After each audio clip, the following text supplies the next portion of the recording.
that's how you use a microphone. Testing. Oh, all right. All right.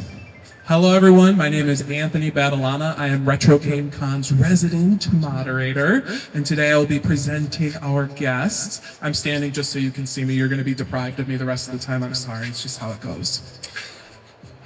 This is a Sly 2 reunion with our guests, Kevin Miller, voice of Sly Cooper, and Alesia Glidewell, voice of Carmelita Fox and Neyla in Sly 2. Today we're going to get to know the voices behind our favorite characters a little more and then open it up to the audience for some questions. I have a little disclaimer. Kevin was on the receiving end of this yesterday. You know how kids sometimes endearingly refer to things by the wrong name and it's cute? When I was little, I called Sly Cooper Sly Fox. Oh, yeah. So I'm going to try so hard to not do that. I've carried it into my adulthood, so please forgive me in advance. My brother does that too, and I swear he does it to needle me. Like, oh, you're that Sly Fox, aren't you? Like, yes. Maybe if he took Carmelita's last name. Yeah, maybe. Yeah. That would make sense. For me, Sly Cooper is synonymous with the PlayStation 2 era. I remember it being packaged with like the early bundles and all that kind of stuff. And that time when video game technology was like evolving. I know, Kevin, in your interviews, you saw how the voice recording has evolved, how the world building has evolved, all that kind of stuff. But I'd like to start with a little bit of a Q&A. 2 truths and a lie. Get some audience participation here. Ladies first. We're going to start with Alesia Glidewell. So I'm going to read 3 statements. You guys are going to have to decide which one is the lie. Are you ready? Statement 1. Alesia Glidewell breeds snakes. Statement 2. Alesia Glidewell won the RetroGameCon's first and last Dance Dance Revolution competition in 2016. Statement 3. Alesia Glidewell has appeared as a contestant on Shark Tank. What do you think, audience? Does Alesia Glidewell breed snakes? I hope so. Yes. Did she win the RetroGameCon's first and last Dance Dance Revolution contest? Did she appear on Shark Tank? Alesia, take it away. Which one's the lie? The lie is definitely the dance contest. So I need to hear about your appearance on Shark Tank. Is everyone familiar with Shark Tank? Yeah, so I was sitting on the beach many years ago with a friend who was visiting, and she was like, man, you're so lucky that you got to be an action figure, like with Chell and all this stuff. And I was like, yeah, wouldn't it be cool if everyone could be an action figure? And then we had this idea where we were like, hey, what if you could take a photograph of someone and turn it into a 3D model for an action figure, and anyone can be their own action figure and customize it and all this stuff. And she was like, yeah, I'm gonna quit my day job. I'm gonna get a business degree. I'm gonna do this. And she did all of that. She went and did all those things. I did none of that. And then I just came back with her to make a cool video to be like, we have this product, you kick ass, and we're amazing, and we're gonna make these action figures. She did all the work, all the creative, everything, and then I just appeared with her on Shark Tank as well, because they went to us after our Kickstarter did well. And I just danced around with her on stage because I knew nothing about the business side. I was like, yes, oh yes, and here's the pitch, and blah, blah, blah. And any kind, the business stuff came up, I'm like, so numbers. Yeah, so we got to deal with Mark Cuban, and then we folded the company 2 years later. But we tried. DC, Marvel, everybody, they have that stuff in the bag. So. And I have to ask, what is your favorite kind of snake? Ooh, favorite snake? Ball pythons are awesome, but I used to breed albino corn snakes as well, and I just, all snakes are. There are snake fans here. That was fascinating. Yay, snakes! All right, it's Kevin Miller's turn for 2 truths and a lie. Are you ready? Statement 1. Kevin Miller was not the original voice of Sly Cooper. Statement 2. Kevin Miller slimed people at Nickelodeon Studios. Statement 3. Kevin Miller appeared as a guest on The Carson Daly Show. All right, what do you think?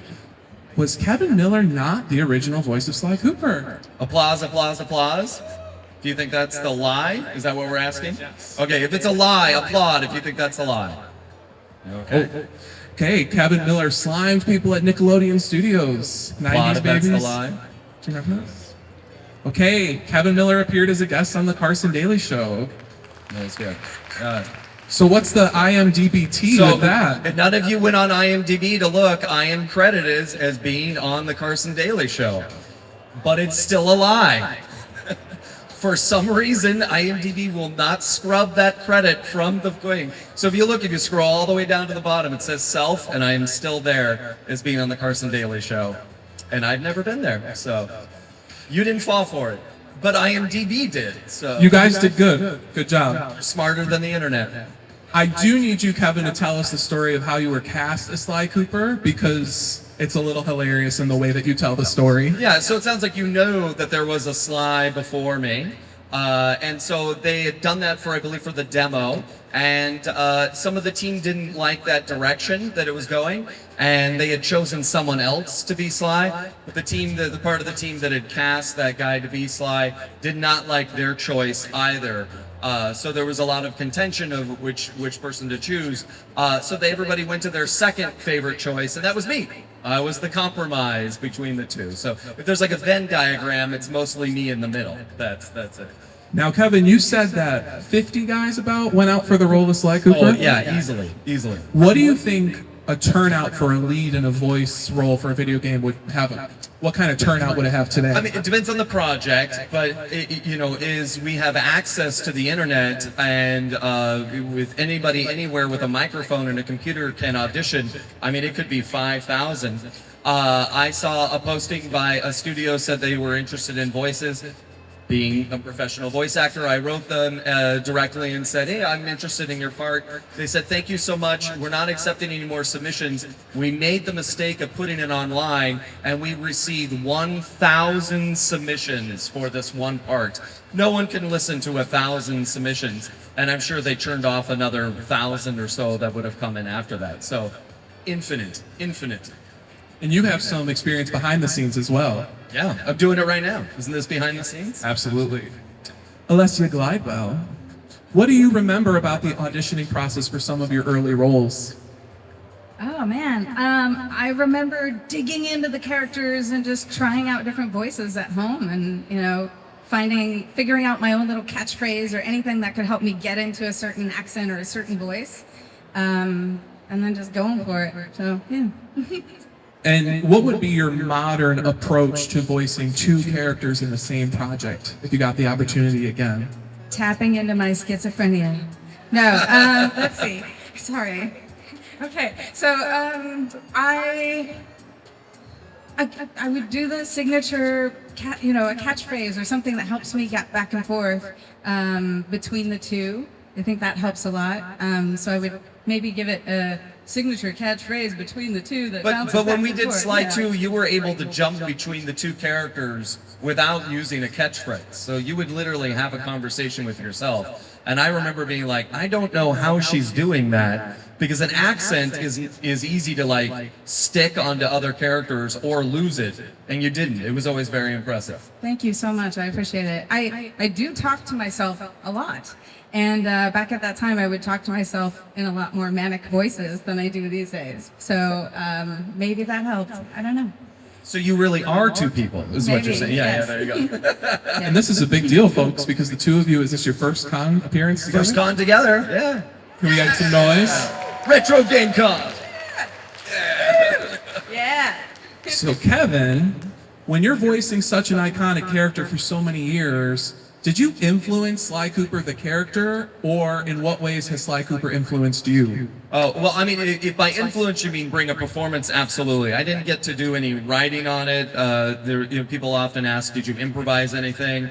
I think one time we were doing some commercial lines for Sly 4, and I improvised one little quote, and everybody went, wait, that's not in the script. They don't, believe it or not, they don't like improv and voiceover sessions. But the character of being a smooth, cool guy is nothing like me. I am not that guy at all. So I do not bring any of that to the table. But the mischievousness, there's a Sly animatic cartoon that has no voice, but you may recall Sly goes through this whole caper to steal a stamp just to mail that priceless stamp back to Carmelita. And when I saw that, I was like, yes, I understand that. Like, just to go through all of that, just to be like, I took it. Like, I get that kind of personality. I was going to add the mischievousness and the charm. I saw all of that when we recorded. I was like, this guy's Sly. Yeah. And correct me if I'm wrong, but that was the difference between the first and second Sly game, was that you were recording with each other in front of each other? Or did you do that for the first No, game? yeah, in the first game we recorded in front of each other and with each other as well. Yeah, just in smaller groups. So you would usually only have 2 people in the booth at the same time. That would be about the max that you would have. But we did ours, except when someone's playing 2 characters, then we had all 3 there. So. Excellent, excellent. So I have to sing Alesia's praises a little bit. Some of her other credits include Zero Suit Samus in the Super Smash Bros. Series, Crystal from the Star Fox series. Yes, yes, More please. applause! More applause! She was the model for Chell in the Portal game. I consider... Sorry. I love that game. Yes. I didn't know it was you when I played it 6 times, so... Alesia, I consider you a trailblazer for feminine representation in video games. And what I want to know, because this was a time, do we have any Super Smash Brothers fans in the audience? There was a time when we were waiting for like new character drops and they were kind of going at the female characters, right? And in a time of female tokenization, what does it feel to have been the head of 4 strong female characters in the early days of voice acting? Just, honored. I just feel honored that I was able to be there at a time and get to audition for those roles. And I know that, the hard work I put into preparing for each audition and everything was helpful, but I'm just completely honored that I got to play such wonderful, strong, iconic women characters. So cool. Is there any characteristic in female video game characters that you would like to continue to see going forward? Man, all of them. All of them. I'd love to see them all going forward. And was there a part of that question I missed? Did you say something else? No, I got, Oh, no, I just didn't know if I understood you correctly. They should all be in Smash together. That's Yes. what I would want to Yeah. see. Yes. That would be Awesome. super dope. Yes, no, that was amazing. Thank you. So it's time to address the elephant in the room. Is everyone thinking it? Future Sly releases. What did we do now? Is this still about the stakes? Because I don't feel like we talked about the stakes enough. This is a hot topic for Kevin when he appears at conventions. But I want to hear from your perspective, kind of like, in a perfect world, how would you like fans to interact with rumors or speculation, and when they bring that to you? Yeah. So I feel like there's this, like every 6 months to a year, someone somewhere on the internet puts out a hopeful statement about there will be Sly because I've seen this and this. And because it's the internet, then someone will repeat that as if it was news that they got from a credible source. And then sometimes credible sources will actually be like, oh, I think there's a rumor that there's more Sly. And then it's all hearsay. It's all actually just hopefulness. So I don't work for Sony today. I don't have any relationship with them. So I don't know. If you write me and say, tell me the truth, is there a Sly game? I have to say the same thing every time. I don't know. I don't know. And so I sit just like any other fan at the edge of my seat waiting for someone to say yes or no. And I can confirm still the answer is no. But as we're sitting here, wouldn't it be hilarious somebody could put out a tweet that it's coming and I'd be like, I literally didn't know that was going to happen. So yeah, I don't know. Now, you said in interviews that for a future Sly game, you would like to see an Egypt level, which was actually planned for DLC at one point. Yeah, it was actually part of the game. And then they were like, I think it was actually going to be one of the earliest levels, if I remember correctly. And then they decided that they would kind of push it off and make it something later. And then I think Sony was asking for it to create some DLC. So they were like, oh, okay, we'll make a DLC. And then it didn't come together. So I would love to go to Cairo. I'm going to put you on the spot, though. Do it. What, besides an Egypt level, would you like to see in a future Sly game? Does it have to be a time period? Because I feel like there's very limited Whatever you stuff. like. I spent a lot of time thinking about this. Okay. So I think a place that Sly absolutely needs to go is San Francisco. I'm from the Bay Area, but there could be an entire level at night in San Francisco on Alcatraz. It just seems to be a perfect place to be. And if you've ever been to Alcatraz, it's super cool. Especially at night, like there's these really old caves and rust metal, and there are prisoners in there. And then in the background, you can see the Golden Gate Bridge. It just feels very Sly Cooper to me. Would you jump and then press the circle button on the Golden Gate Bridge to walk along the top of it? Yeah. And then rail slide down the arch. Yeah. Gotcha. I want to hear from both of you. We'll start with Alesia. What is like a dream acting role in any video game, series, or movie, existing or not existing, that would be your dream role? Any kind of media. I would like to be Carmelita. Wait, say that again? I want to be Carmelita. So. Yes, I want to be Sly. Let's do it. Let's swap. There you go. Kevin, I'm going to put you on the spot again. You said, because another interviewer asked this question, I got a little offended because I thought of it first before I clicked the video from a year ago. You said you would voice Multiple Man from X-Men. Yeah, I'd love to be Multiple Man. Or anything from Guild Wars 2. Very true, yes, those are the true answers. So what else? What else would be your Beyond dream? those top two? Yes. I mean, I'm a huge nerd, so I love games and love being a part of fandom in its entirety. So like I'm all about just about anything. If an opportunity came across my table, I'd love to participate. That being said, I'm not a huge horror fan, so if they're like, you're gonna be a thing where you're gonna melt down and die on screen, I'd be like, that's cool, I'm not gonna play your game. Alesia, I know you like to talk about your experience with fighting games sometimes. Is that particularly strenuous on the voice when you're doing all the jabs and the... It can be, but it's a little bit harder to scream all the time. The Almas and those sort of voices are a lot harder on the voice. I've definitely done a lot of screaming. But no, the fighting, I love it. That's a little bit easier, so... I follow some of the voice actors who are in Overwatch, which I'm representing for right now, and they get direction like, okay, you're getting electrocuted. Okay, now you're getting frozen. Now you're getting burned. And I'm like, I can't imagine what level of variation of scream that would require for that type of direction. You want to save those for the end of the session. You never want to do all the fighting, screaming, burning sounds at the beginning of the session, because then the rest of the time, you sound like this. Also, if you're very klutzy like me, you have to do multiple takes because sometimes you just hit the mic. You're like, oh, you're trying to do things, and I just have like whack the mic. Or like, yeah, as a voice actor, there is like a physical component to recording those things. Yeah, and to do those physical sounds, you do need to get physical. So, but you can't hit the mic. Yeah, that's true. I try not to. I want to know, is there any surprising things you've heard from the Sly Cooper community just in your time doing cons or communicating with the fans? What do you like to hear from fans? I don't know if it counts as surprising, but people are often very kind. They say things like, Sly Cooper was such an important part of my childhood. And I had somebody recently tell me that Sly Cooper taught them how to read, which I thought was super cool. They said they weren't allowed to have the TV on while they were playing. And so they just had the subtitles, and so they had to figure out what was going on by reading it. And I was like, that's so cool. So you never heard me talk. So, but that would seem fair. It seemed great. I love that story so much.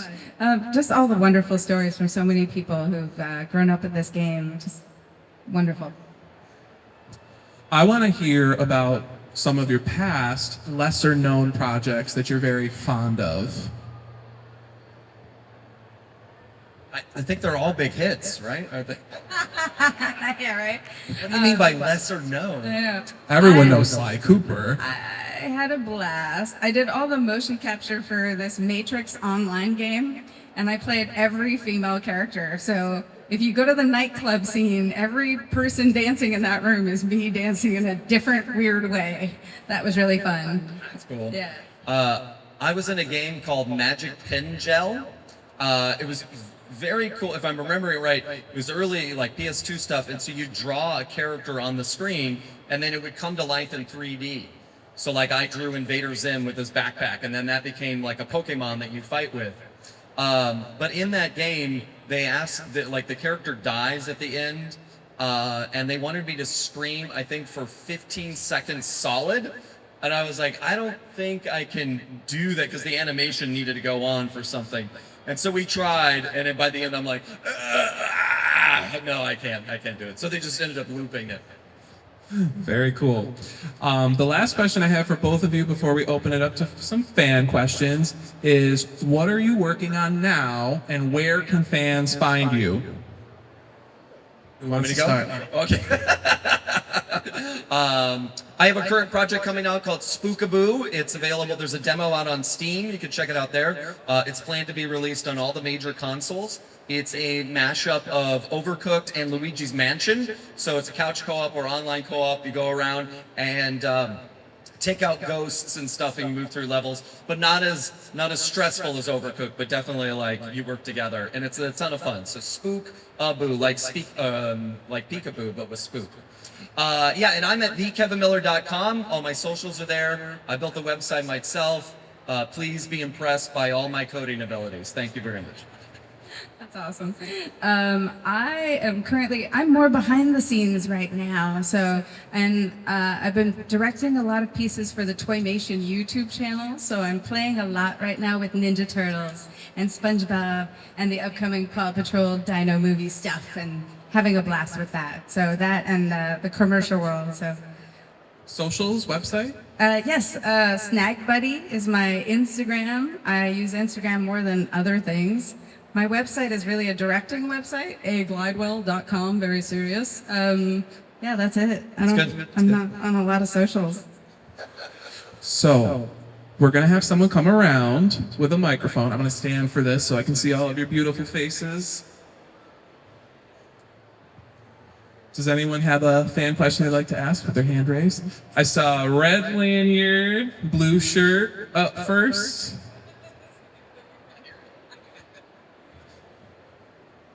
Hi. Hi there. Jim. I'm from Pennsylvania. I have kind of a two-part question. First part is for Alesia.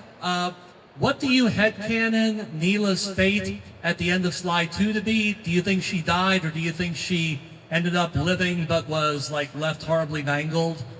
And the second question, were there ever talks about a Sly Cooper animated series? Well, no, there weren't ever any talks about that.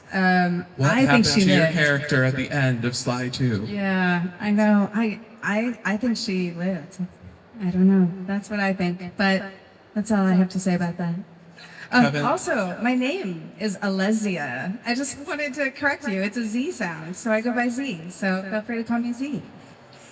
Z. Sorry, I don't have much more to say on that. I don't. That's a good question, though. What happens to your characters at the end? Do you take it in your hands, or do you just give it to the fans? Like, who does the character belong to at the end of the day? I mean, in the real world, it's not our characters anyway. We get to perform them, but I believe even Sucker Punch and Sanzaro would say the characters belong to the community. Like, it's all of us get to, and you literally get to play as Sly and Carmelita, so they are ours. Thank you. Right next to you? Yes, hello, my name is Victor. You have them written down, your questions, don't you? I Okay. have, in fact, I got them all right here. No, I'm coming all the way in from Canada. It's a crazy ride. Trust me, guys, it's unbearable. Do not ride the Greyhound. It's terrible. Getting back to it, you mentioned a possible Alcatraz level. And Alesia, you mentioned you working with snakes in the past. Now, of course, we talked about how you haven't been contacted by Sony by any means, and you know, that's fair. You know, they're probably busy. Because it's true. Yes, go on. My main question, however, is if there were to be any Sony executives here in the building,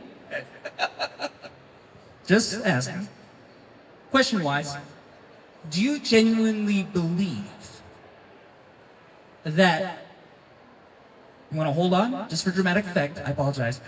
Dramatic pause. Dramatic pause.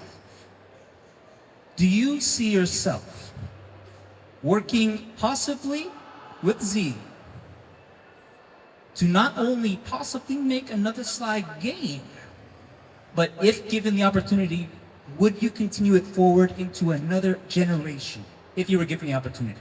Absolutely, yeah. I'll say yes to just about anything. And just to be clear, Z works on some incredible products that I'm a huge fan of, so I would be honored to be a part of any of those. That wasn't a hard question. You made it seem like that was going to be really difficult. Yeah, jump in right away. Yeah, exactly. It would be fun for us to cast our next generation too, to be a part of that. The chef in the front has a question. Hello, I'm Andrew from Jamestown, New York. My question's simple. What advice would you give to people that want to start in the voice acting business? It's a crowded market, is the truth. And someone asked me this earlier today. You know, you're dealing with a world now that, unlike when we first started, when we auditioned, at least for me, I think you were the same thing. You go into the studio, you were directed by somebody, you met people that worked on the project. Now everybody auditions at home and submits their samples online. So you could be up against dozens, hundreds, in that case I mentioned earlier, thousands of other people. So there's a lot of people that would love to do this, but you use the technology for your own purposes as well. So there are a lot of online communities that you connect with, like the Voice Actors Club on Discord. You can find out about opportunities through there, or on like Blue Sky or LinkedIn. People will post stuff, and you can take classes with some of the greatest people that are in the industry. I'm good friends with Nick Wingert. He coaches folks online. I coach folks online, and so you can connect with people that have been doing it for a while and work on your skills. So you have different access to resources that weren't possible back in the day, and you can use those to your advantage. All right, thank you. You're welcome. Absolutely. Also, all the classes, acting classes as well, and audio engineering. Taking courses or watching other, watching the YouTube. The YouTube. I said the YouTube. With other voice artists who talk about sound and audio engineering so that you can get good quality sound if you're building a home studio. And then once you actually make a demo and you're out there, it's that not only courageous participation in every opportunity you get to practice the craft and to audition for things, but also to get yourself out there. Cold write everywhere in the world, anything you can. It's a lot cheaper than sending out 200 physical CDs and, you know, manila envelopes like we did back in the day. So go for it. Thank you very much. Kevin, you said how much auditioning has changed. It used to be, down the street you went into the studio and recorded, and now it's just all at home. And do you want to talk a little bit more about that? Yeah, I mean, that's the truth, is that it used to be brick and mortar, and now it's all done digitally. So, yeah. Just sit in your home, make sure you have a good setup, soundproof, and all that kind of stuff. I see, yes. So this is a question for both of you. What were your favorite villains in the game? Did you say villains? Yes. Yeah, In the game? Or Any of them. any Sly game or any game, period? Oh, in the Sly game. Because I like GLaDOS, but that's... well, of course, Constable Neyla. I'm a little biased. I don't know. Yeah, from the games, I've always been partial to Jean Bisson. I think he's a very interesting character.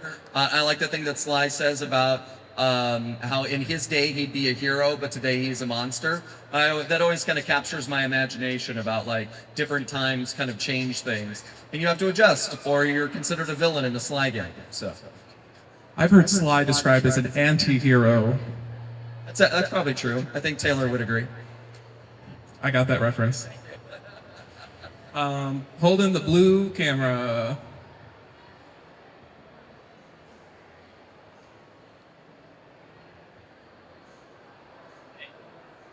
Yeah, my question is, I'm Tyler from Maryland, and I just have a question for you, or Kevin Miller. Would you recommend that Sly I has his whole gang with him for the next gang? Oh. So I'm having a hard time hearing. What was that? Well, the rest of the gang, do you recommend that they be part of the Sly for the next Sly games and stuff? Would you like to see Bentley and Murray return with Sly Cooper? Thank you. I was missing that. Yes, of course. I mean, Sly has to have the gang, right? It's about the brotherhood, the found family. That's a core part of Sly. And what about the new members from Sly 3?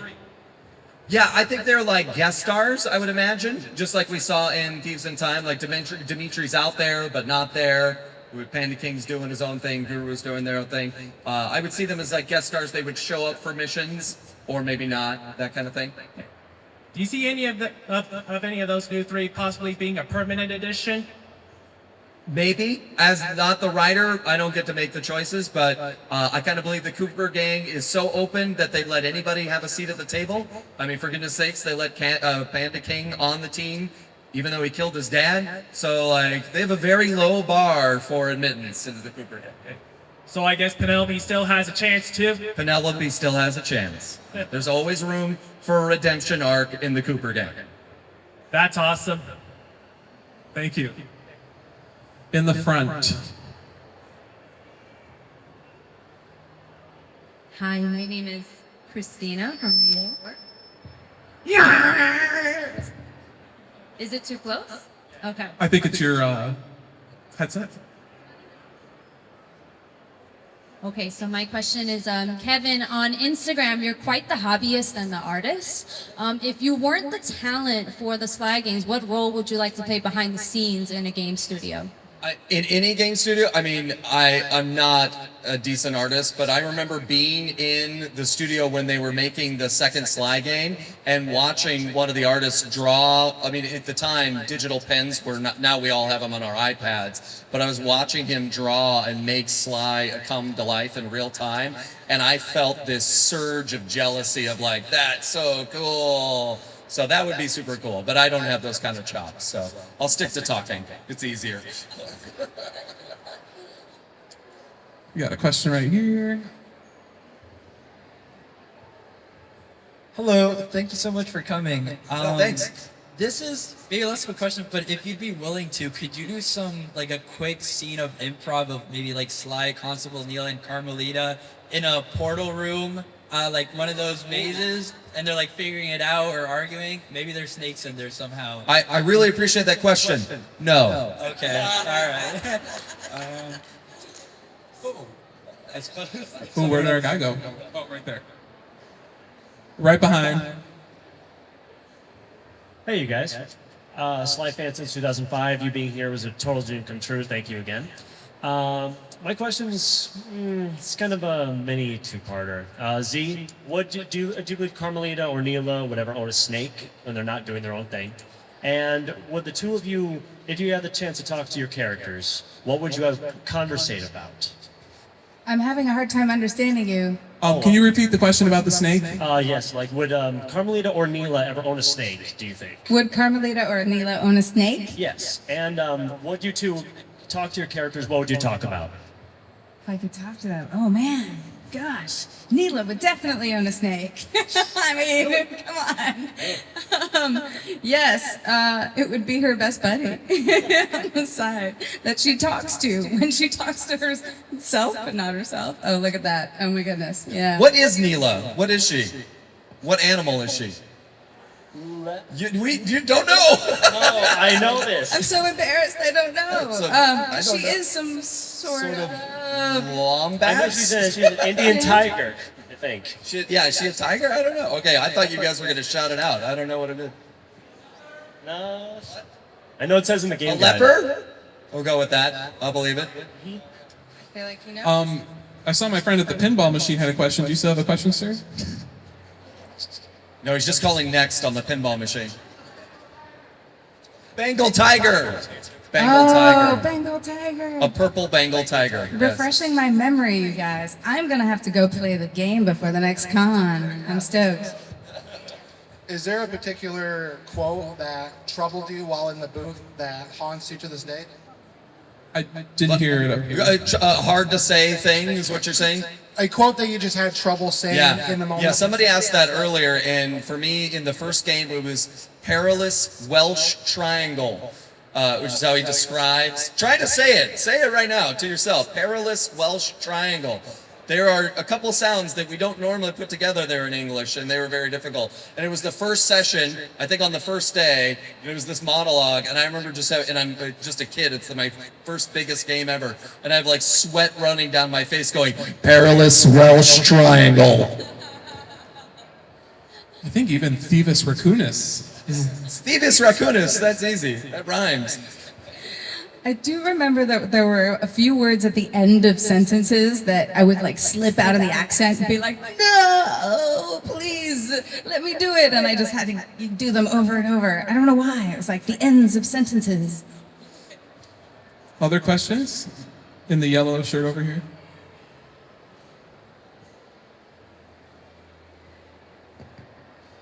Hi, my name is Parker. For Alesia, which character did you prefer voicing, Neyla or Carmelita? And for Kevin, which is your favorite Sly Cooper name to voice for? It's Alesia. It's all right. My It's all brain's right. dead. I'm It's sorry. all good. Alesia. Thank you. Oh man, that's like choosing your favorite child. How do you do that? I cannot choose. Don't make me. No, I can't choose. I'm sorry. Yeah, I think I have the same answer. When it comes to favorites, it's like they're all great. So Your answer has changed because that question's been asked a couple times. At one point, you said one was more fun to record, but at the end of the day, yeah, it's hard to. I mean, they each have their own story to it. Like to do the first game in my hometown of San Jose was super cool. To live in Seattle for 2 and 3 was super cool. And 4 was down the street from my house in LA, and to reunite the cast after all those years was really fun. But each of those are special in their own way. To label favorite is tough, you know. But do you have a favorite? I like all of them. All of them. 2 or 3 if I had to choose, but I love them. Let's do this. Applaud for Sly 1. If it's your favorite, Sly 1 is your favorite, you make noise. Sly 2 is your favorite, make noise. Sly 3 is your favorite, you make noise? Oh, minority. Sly 4 is your favorite, you make noise. Oh, all right. So Sly 2 wins here, but that makes sense. So. Sly 4 is always in a tough spot because it came out so much longer after the first 3. But it's in HD. You get to see Sly Cooper in HD. He's trapped at the end.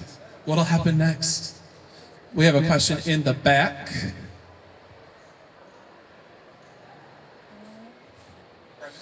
Hi, my name is Samantha.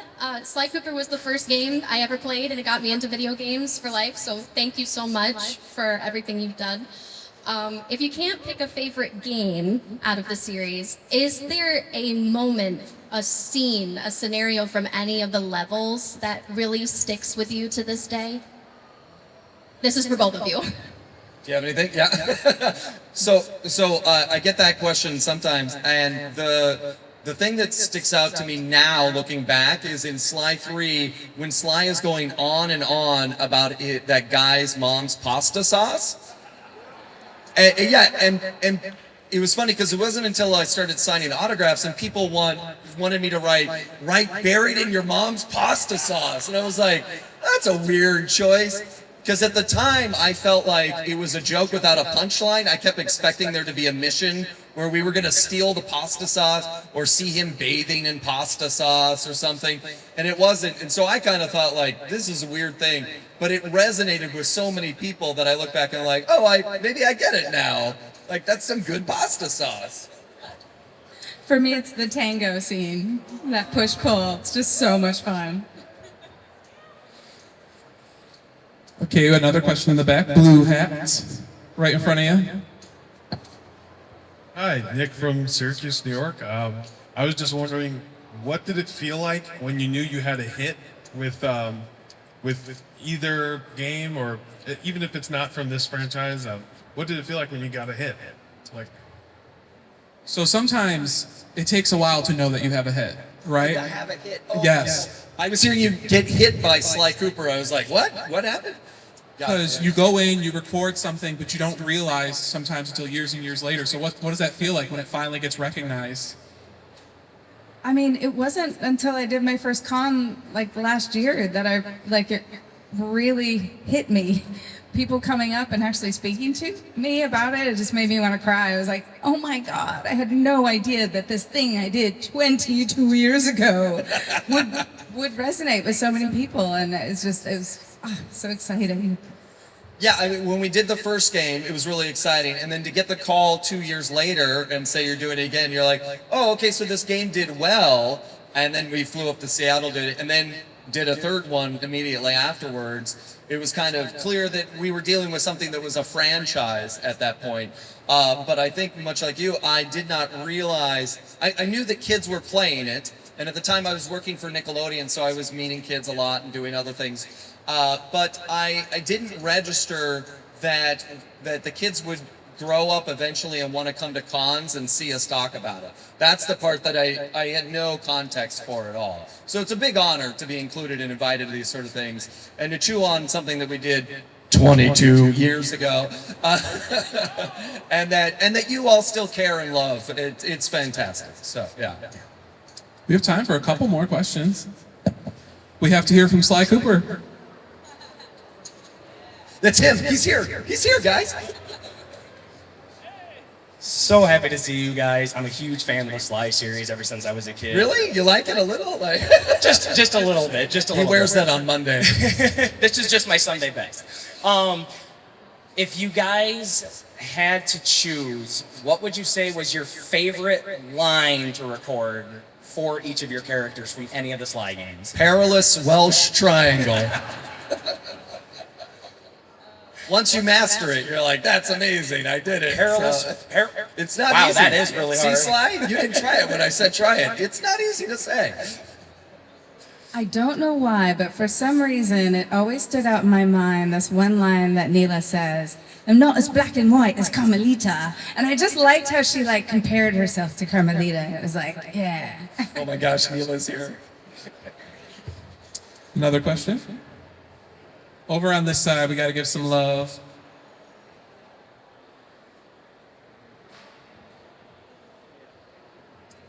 Sorry, can you put your hands up again? Oh, over there to the left. I won't sing the song. Pink hat? Pink hat. Oh, sorry. That was a dimension. Hello. A question for Alesia. And it's about Chell, of course. So what is it like being cast as like a video game model or face? I know like sometimes like video game characters, they have a different voice actor and a model. So I'm just curious, like, are you scouted for that? Did you audition? Like, I'm so curious. Me too. Yeah. Well, back then when you're acting and doing voiceover, you have the headshots, and those get submitted to lots of places when they're looking for folks. And then they had a number of us come in for an interview, and I thought that was a really strange and interesting thing. They did say, you know, they liked the uniqueness of my look and everything. And because I had a little bit of that, oh, I can't think of the word right now, sort of inferiority complex about it, like I wanted to earn it or have some other thing. Imposter syndrome? Yeah, imposter syndrome, that's what it is. Haha, totally wrong word. Totally wrong word. You were there, you were there. Yes. Oh, you had it. I like to think that the interview was also a piece of it, that they wanted sort of the energy and spirit of whoever was coming in as well, as not just the look. But Chell doesn't talk. So she's- did you I know. talk in the interview, or I were you did just talk quiet? in the interview, but you know, but no, that was really it, and I was just really grateful that they liked my look enough to choose her for that game. It was very special. So, especially being a mixed actor, there were so many things I had been told over the years. Oh, we couldn't cast you because the parents, we had, you know, white parents, and we didn't have parents that could fit you. So there were a lot of roles I didn't get that were on-camera roles because of that. So it was very special. I have a rogue question. Is that process similar at all to making an action figure of yourself? Like projecting yourself into a video game versus... Well, not necessarily. I was just curious. It sounded similar to me. Yeah. It's like your body gets projected into one, and then your body gets projected. Yes, yeah. Well, they took all their images and then created an actual maquette, you know, and they used the real physical maquette and then put everything back into the computer for the 3D models. So it's really a fantastic process that's just very thorough. Nothing like my 2D photo to 3D model thing I still at think all. it's pretty cool. We have time for a couple more. Up front.